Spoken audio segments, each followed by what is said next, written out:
మా ఫాదర్ పెద్ద. శ్రీనివాస్ గారు సార్, అంటే మామూలుగా ఫ్యాన్స్ వాళ్ళకి ఇష్టమైన హీరోల్ని ముద్దు పేర్లు పెట్టి పిలుచుకుంటూ ఉంటారు.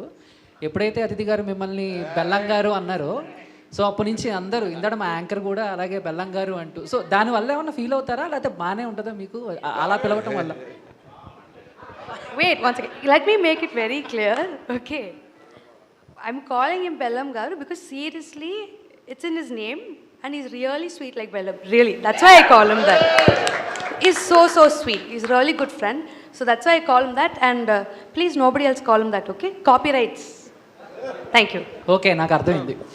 కాదు కాదు, బెల్లం గారు కాపీ రైట్ అదితిదే, మీరు చెప్పకూడదు. కాపీ రైట్ ఉంది కదా, అది with permission. Okay, last question Manoj అన్న. సో అంటే